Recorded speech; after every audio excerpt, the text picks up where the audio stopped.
कि मोहम्मद से वफा तूने तो हम तेरे हैं, ये जहां चीज है क्या लौह कलम तेरे हैं।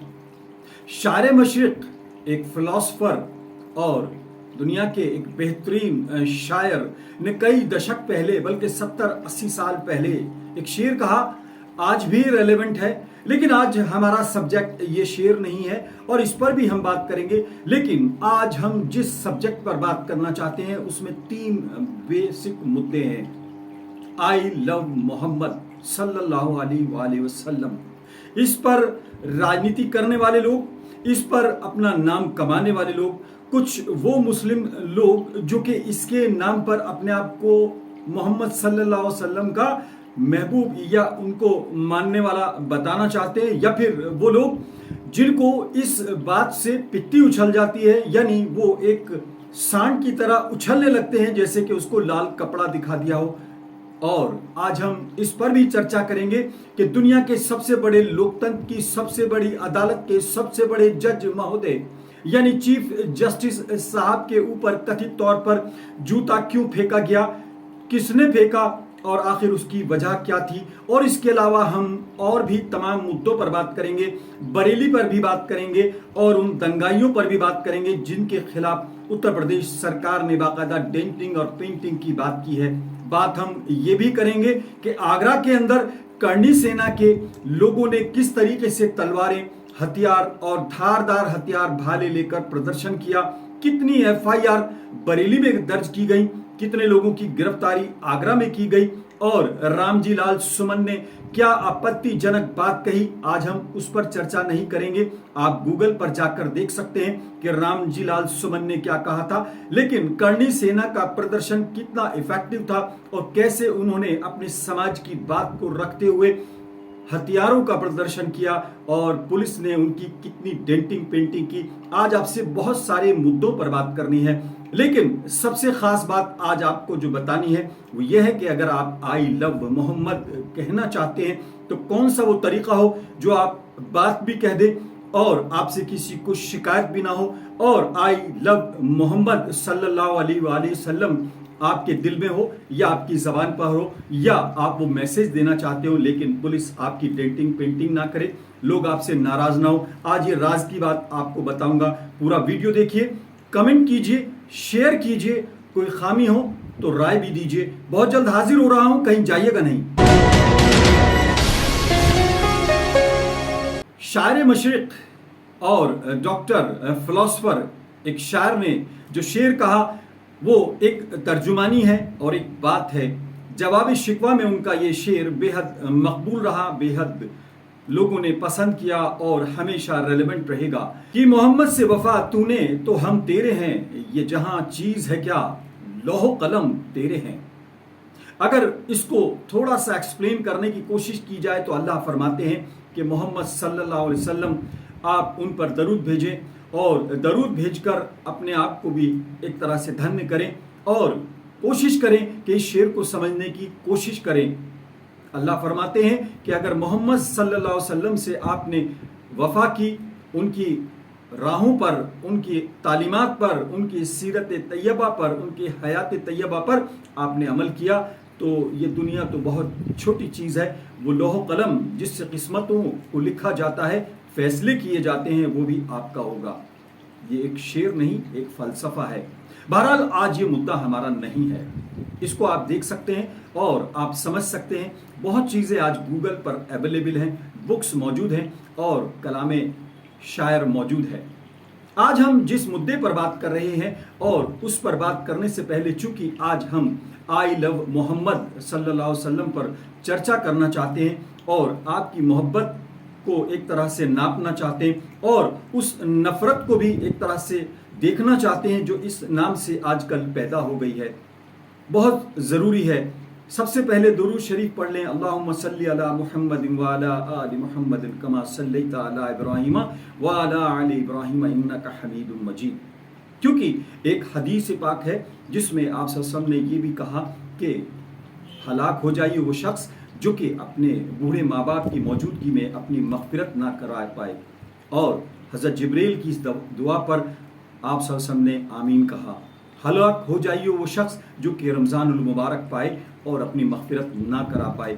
और इस जिब्रील अमीन की दुआ पर आप वसल्लम ने आमीन कहा और फिर ये भी कहा कि हलाक हो जाइए वो शख्स जो कि मोहम्मद सल्लल्लाहु अलैहि वसल्लम का नाम आए और दरूद ना भेजे। बहरहाल ये एक दीनी मसला है, आपके जज्बात का, आपकी आस्थाओं का सवाल है।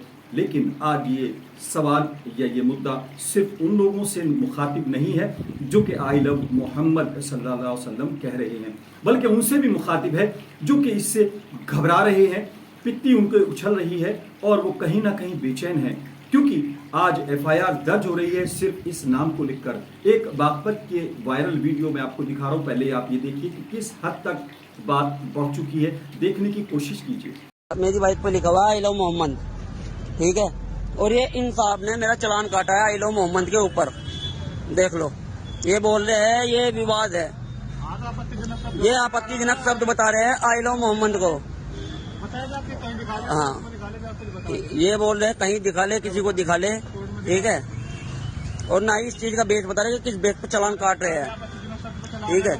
आई लव मोहम्मद को ये आपत्तिजनक बोल रहे हैं। इस वीडियो से इतना तो साफ हो गया है कि अगर आई लव मोहम्मद लिखेंगे तो चीजें क्या हो जाएंगी। आप क्यों लिखते हैं ये आपको समझना होगा, और आप लिखकर या बताकर क्या बताना चाहते हैं ये भी आपको समझना होगा, बल्कि जब आप समझेंगे तभी किसी को समझा पाएंगे। इसलिए आज ये वीडियो आप जरूर देखिए, और मैं आज उन लोगों से खास तौर से मुखातिब हूं जो कि आई लव मोहम्मद लिखकर ये बताना चाहते हैं कि वो मोहम्मद सल्लल्लाहु अलैहि वसल्लम से मोहब्बत करते हैं। ये कैसी मोहब्बत है जो नफरत में बदल रही है, और इस मोहब्बत के नाम पर समाज में, देश में और ख़ास तौर से दो तबकों के बीच में नफरत बढ़ाने की कोशिश की जा रही है। हालांकि ये दो तबके नहीं बल्कि कुछ खास लोगों के बीच कहा जाए तो शायद ज़्यादा बेहतर होगा, क्योंकि तबके बहुत मोहब्बत से रहते हैं। अगर बात करें हिंदू और मुस्लिम भाइयों की तो इनका एक दूसरे का पर्याय सबको मालूम है, एक दूसरे से इनका जुड़ाव भी मालूम है और कोई नफरत इनके बीच में नहीं है। लेकिन कुछ लोगों की इस पर सियासत चल रही है। आज इस पर बड़ी गंभीरता से बात करेंगे, देर तक बात करेंगे, लेकिन आज हम आपको कुछ बातें और भी याद दिला दें। दुनिया के सबसे बड़े लोकतंत्र की सबसे बड़ी अदालत के बीच चीफ जस्टिस महोदय के ऊपर कथित तौर पर जूता फेंका गया, उनकी बेइज्जती की गई, उनके ऊपर हमला किया गया। कथित तौर पर इस पर काफी नाराजगी का इजहार हुआ।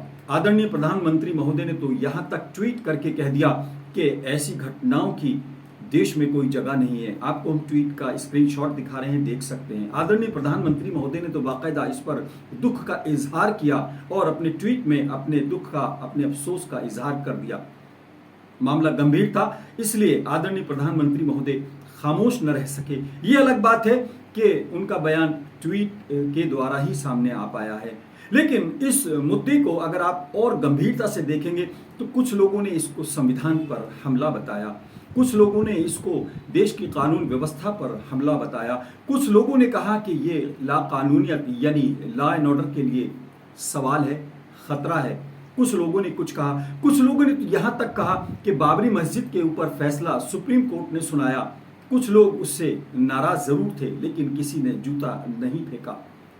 3 तलाक पर फैसला आया, एक समाज के कुछ लोग इससे आहत जरूर हुए होंगे, ऐसा लोगों ने कहा, लेकिन किसी ने जूता नहीं फेंका। और आदरणीय चीफ जस्टिस महोदय के ऊपर जूता फेंका गया। क्यों फेंका गया? पहले उन महोदय की बात सुनते हैं कि उनको आखिर ऐसा क्या हुआ कि उन्होंने दुनिया के सबसे बड़े लोकतंत्र की सबसे बड़ी अदालत के सबसे बड़े मुखिया पर जूता फेंक दिया। सुनिए। मैंने कुछ भी नहीं किया है, आप मेरे ऊपर सवाल उठा रहे हैं। परमात्मा ने जो करवाया वो मैंने किया, मैं करता नहीं, महज साक्षी हूं। वो उसने करवाया, उसकी इच्छा पूरी हो, उसकी इच्छा होगी कि मैं जेल जाऊं या मुझे फांसी लगा दी जाए या मुझे मार दिया जाए, तो वो परमात्मा की इच्छा है। मैं कहता हूं वो परमात्मा की इच्छा पूरी। अलग अलग लोग इस घटना को कैसे देख रहे हैं ये भी आप जरूर सुनिए, समझिए और ये देखने की कोशिश कीजिए कि आखिर चल क्या रहा है। भूषण गवई जी सिर्फ जज नहीं है, चीफ जस्टिस ऑफ इंडिया है। देश के ऐसे पद पर विराजमान है वो, जो संवैधानिक तौर पर देश के लिए बहुत महत्वपूर्ण पद पर बैठे। ऐसे व्यक्ति के ऊपर इस प्रकार के सरफरे लोग, सिरफिरे लोग हमला करेंगे। और बहुत ही घृणित और कृतज्ञ घटना घटी है सुप्रीम कोर्ट में। सुप्रीम कोर्ट के प्रथम बुद्धिस्ट अम्बेडकरवादी chief justice of India Gavai ji के ऊपर जूता फेंकने का प्रयास किया गया है। और यह क्या दर्शाता है? एक अम्बेडकरवादी, एक बुद्धिस्ट और एक निष्पक्ष, एक दलित समाज का व्यक्ति इतने ऊंचे पद पर कैसे बैठा हुआ है?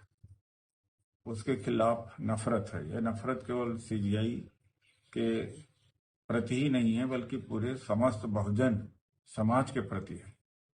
और जूता फेंकने वाला या जो कोशिश कर रहा था जूता फेंकने का, कुछ सवर्ण समाज का है। और जो कह रहा था अपने आप को सनातनी, ये जो दलित हैं, पिछड़े हैं, अगर ये हिंदू धर्म को छोड़ दें। जूता फेंका गया, हम इसकी कड़ी निंदा करते हैं। ये लोकतंत्र के लिए शर्मनाक है। और जो घटना हुई है ये चिंता का विषय है और एक बड़ी घटना हुई है। गवई साहब दलित समाज से आते हैं और आप समझ सकते हैं जो व्यक्ति सर्वोच्च न्यायालय का मुख्य न्यायाधीश हैं, माननीय गवई साहब, वो संवैधानिक पद पे बैठे हैं, आज वो सुरक्षित नहीं है। आज मेरे वीडियो का सबसे बड़ा मकसद ये है कि आज मैं आपको वो राज बताऊं कि आप आई लव मोहम्मद तो कहें, लेकिन आपसे किसी को शिकायत ना हो, आपकी मोहब्बत का इजहार भी पूरा हो, आपका मकसद भी पूरा हो, आपकी दुनिया भी सुधरे, आपकी आखिरत भी सुधरे और आप अपना पैगाम भी दे सकें। लेकिन किसी को इस पर एतराज़ ना हो, किसी को आपके ऊपर लाठी न चलानी पड़े, किसी को आपकी डेंटिंग पेंटिंग न करनी पड़े और आप बात भी कहें। ये बात आपको पूरे विस्तार से मैं बताऊंगा। लेकिन उससे पहले मैं आपको बता दूं कि बरेली में आज जिस बात को लेकर चर्चा हो रही है वो भी बहुत खास है।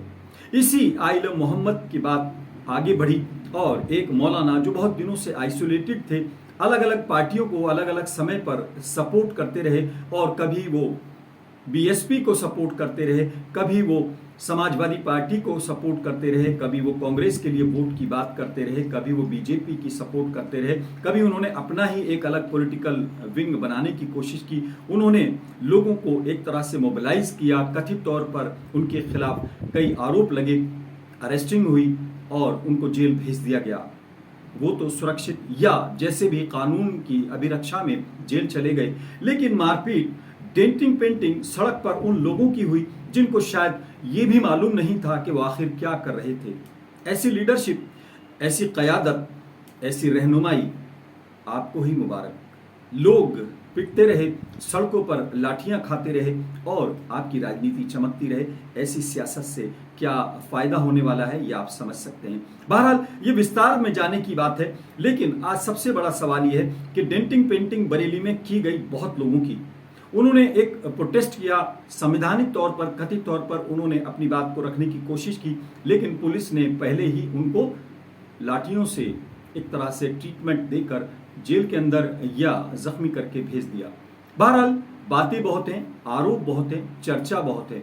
लेकिन आगरा के अंदर हाल ही में आपने एक प्रदर्शन देखा होगा। कोई हाथ ऐसा नहीं था जिसमें तलवार ना हो, कोई हाथ ऐसा नहीं था जिसमें धारदार हथियार ना हो, कोई आदमी ऐसा नहीं था जिसने के बहुत गंभीर और एक तरह से उत्तेजक नारे ना लगाए हो। लेकिन पुलिस वहां पर डेंटिंग पेंटिंग करती नजर नहीं आई। लोगों का ऐसा आरोप है कि यहाँ पर पुलिस का रवैया कुछ और था, यहाँ पर कुछ और है। हम कंपैरिजन नहीं कर रहे, हम ये भी नहीं कह रहे कि आखिर आगरा का जो प्रदर्शन था वो रामजी लाल सुमन एक सांसद है समाजवादी पार्टी के, उनके बयान के बाद हुआ। हम ये भी नहीं कहना चाहते कि रामजी लाल सुमन ने आखिर क्या कहा, वो आप गूगल पर जाकर देख सकते हैं उनका क्या बयान था। हम उस पर नहीं जाना चाहते। लेकिन लोगों की नाराजगी थी, उनकी अभिव्यक्ति की आज़ादी थी, उन्होंने अपने आज़ादी का पूरा एक तरह से इस्तेमाल किया। बाबा साहब भीमराव अंबेडकर जी के संविधान में उनको जो प्रदत्त अधिकार हैं अपनी अभिव्यक्ति का, अपने भावनाओं की अभिव्यक्ति का, उन्होंने उसका इजहार किया। ये अलग बात है कि उनका गुस्सा चरम पर था, उनके हाथ में हथियार थे, तलवारें थी, भाले थे और एक तरह से अपने शौर्य का परिचय दे रहे थे। वही लोग सड़क पर आए पुलिस यहाँ पर खामोश रही, डेंटिंग पेंटिंग नहीं करी। लोगों का आरोप है कि वही पुलिस, उसी उत्तर प्रदेश की पुलिस बरेली के अंदर उन लोगों के ऊपर लाठियां चलाती है जो कि अपने जज्बात का इजहार कर रही थी, कोई डिमांड नहीं कर रही थी। बहरहाल ये कानूनी मसला है, आप सुप्रीम कोर्ट जा सकते हैं, हाई कोर्ट जा सकते हैं, आप पुलिस की शिकायत कर सकते हैं, पुलिस में जा सकते हैं, मानवाधिकार में जा सकते हैं और राष्ट्रपति महोदय को आप एक तरह से ज्ञापन दे सकते हैं। लेकिन सवाल यह है कि आखिर क्या सबका साथ सबका विकास और कानून सबके लिए बराबर है का नारा यहाँ पर इम्प्लीमेंट हुआ या नहीं, ये आपको सोचना पड़ेगा, समाज को सोचना पड़ेगा और इस पर आपको मंथन करना होगा।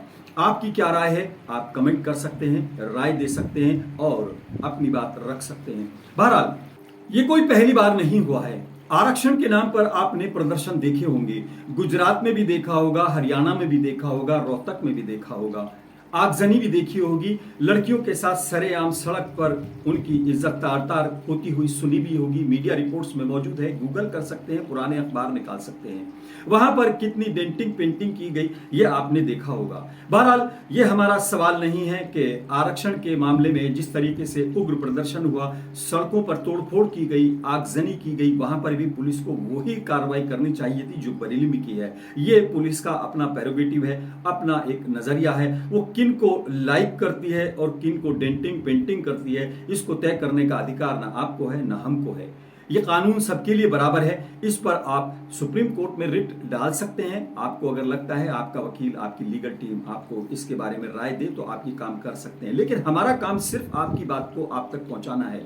हम आपको सिर्फ याद दिला रहे हैं कि अगर आप आई लव मोहम्मद लिखेंगे सल्लल्लाहु अलैहि वसल्लम तो उससे आपकी मोहब्बत का इजहार होगा या नहीं होगा, लेकिन उससे लॉ एंड ऑर्डर की अगर प्रॉब्लम होगी तो आपके खिलाफ कार्रवाई एक तरह से तय है, निश्चित है।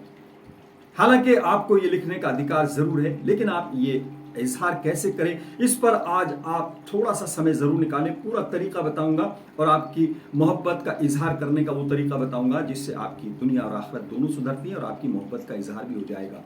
लेकिन सबसे बड़ा सवाल यह है कि आखिर सबका साथ सबका विकास, सबके लिए कानून बराबर है, इस पर काम करने के लिए आपके पॉलिटिकल लोग क्या कर रहे हैं? आपके वो रहनुमा जो कि आपके नाम पर राजनीति करते हैं। राहुल गांधी जी अक्सर माइनॉरिटीज को लेकर बात करने की कोशिश करते हैं, लेकिन शायद उनको शर्मिंदगी होती होगी मेरठ, मलियाना, हाशिमपुरा, मुरादाबाद और आसाम जैसी, नेली जैसी नरसंहारों को देखकर जो उनके कार्यकाल में, उनकी कांग्रेस के कार्यकाल में हुए, तो शायद वो फिर खामोश हो जाते होंगे।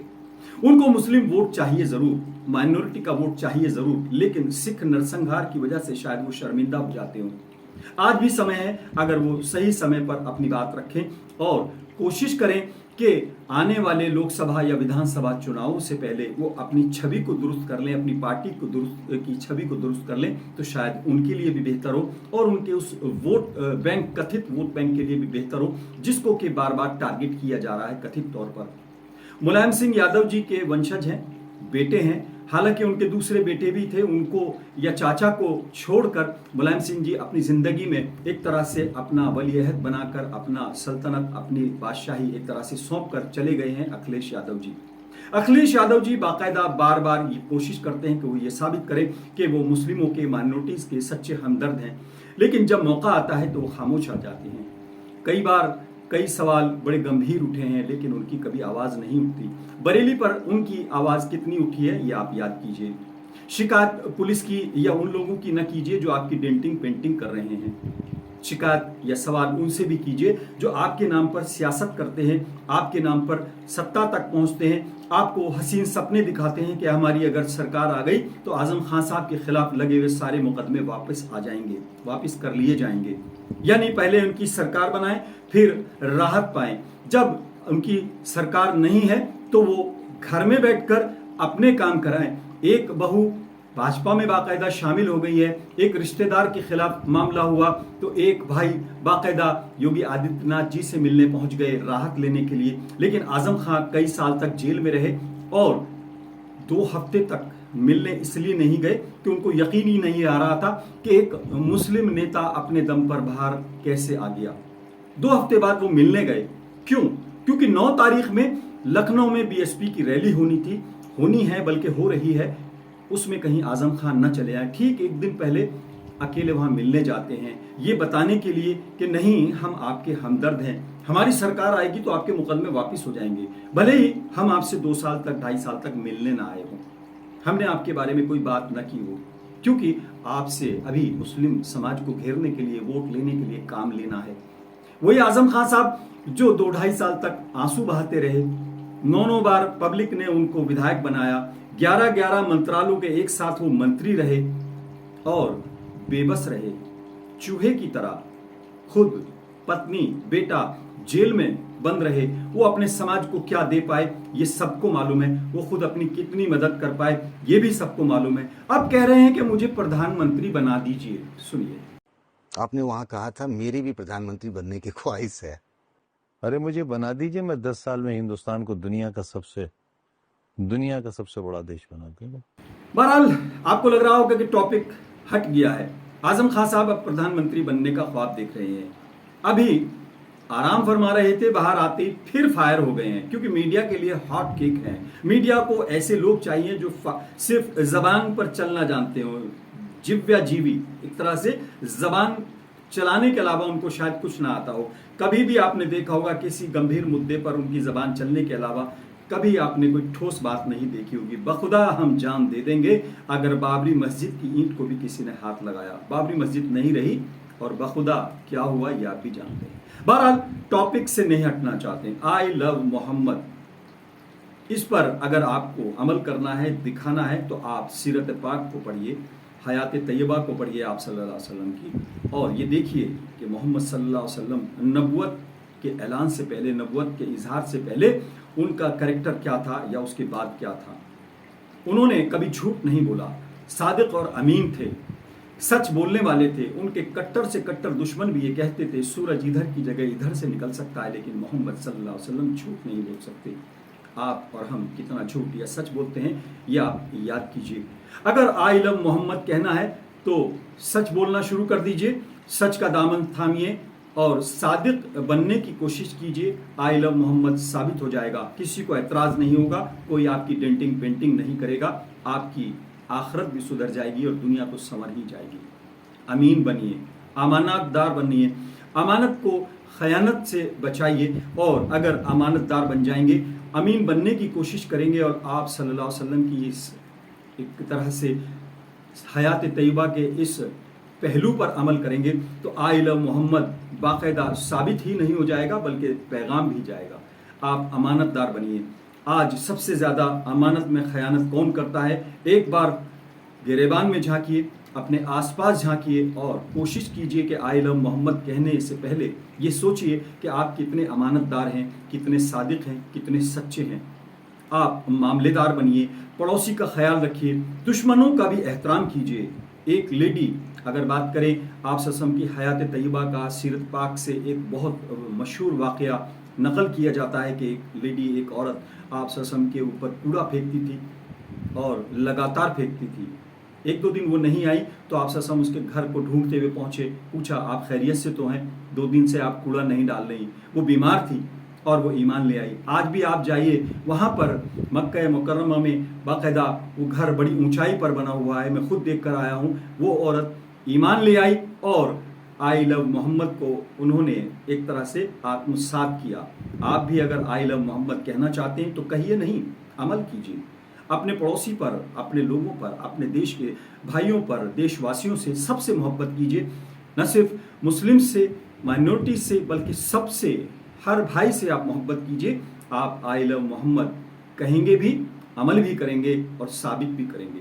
पूरी हयात तैयबा को पढ़िए। अगर आई लव मोहम्मद कहना है तो सीरत पाक को पढ़िए। पिछला महीना अगर आप बात करें तो बड़ा ख़ास था, लेकिन 12 के 12 महीने, चाहे कोई सा भी महीना हो, आप उसमें इस सीरत पाक को पढ़ सकते हैं। आप सल्लल्लाहु अलैहि वसल्लम की हयात तैयबा पर एक तरह से अमल कर सकते हैं, उस पर कोशिश कर सकते हैं। एक एक पहलू को आप गौर से देखें और आप खुद नमाज कितनी पढ़ते हैं खुशू और खुजू के साथ, ये ज़रूर सोचिए, ताकि ये आप कह सकें क्योंकि मेरी आंखों की ठंडक नमाज में है। ये आप सल्लम का एक कौल है। तो आप आई लव मोहम्मद कहने या बताने से पहले ये ज़रूर सोचिए कि आप कितनी ठंडक खुद पहुंचा रहे हैं।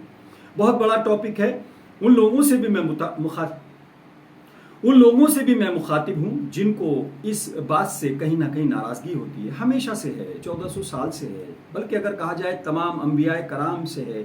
ये तमाम चीज़ें शैतान को हमेशा अगर परेशानी हुई है तो सच से हुई है, सच्चाई से हुई है और उस पैगाम से हुई है जिसमें शैतानियत को ख़त्म करने की बात की गई है। बहरहाल उनसे कोई शिकायत नहीं है, वो अपना आई लव महादेव भी कहें, कुछ भी कहें, उनका अपना प्रेरोगेटिव है, अपनी आज़ादी है, वो आई लव महादेव कह सकते हैं, हम उसका भी एहतराम करते हैं और हम उसका भी एतराज़ कभी नहीं करेंगे। हालांकि किसी मुस्लिम ने या किसी माइनॉरिटी ने कभी इस पर एतराज़ किया भी नहीं है, लेकिन सब खुश रहें, सब साथ साथ रहें और सब अपनी भावनाओं का इजहार करें, कायदे से करें, करीने से करें और मोहब्बत से करें तो शायद बेहतर होगा। खबरें बहुत हैं, टॉपिक बहुत हैं, टाइम बहुत लगता है, लेकिन सच्चाई ये है कि आप क्रिस्प बात करें, आई लव मोहम्मद कहें नहीं, अमल करें, यही आपके लिए बेहतर है। आपसे रिक्वेस्ट है कि इस छोटे से चैनल को आप सब्सक्राइब कीजिए। कभी कभी हमारी खबरें या हमारी वीडियो देर से आती है, हमारे अपने जो रोज़गार के काम हैं वो भी हमारे लिए बहुत ज़रूरी है और आपसे एक रिक्वेस्ट हो रही है, अगर हमारे चैनल पर विज्ञापन आए 1 से 2 सेकंड का या 20 सेकंड का, 10 सेकंड का, तो आप उस पर थोड़ा सा टाइम दें, उसे स्किप करने के बजाय देखें, क्योंकि वही हमारे लिए हमारी सबसे बड़ी मदद होगी। लाइक करें, शेयर करें और सब्सक्राइब करें। आज फिलहाल इतना ही। अपने मेज़बान आज़ाद खालिद को इजाज़त दें।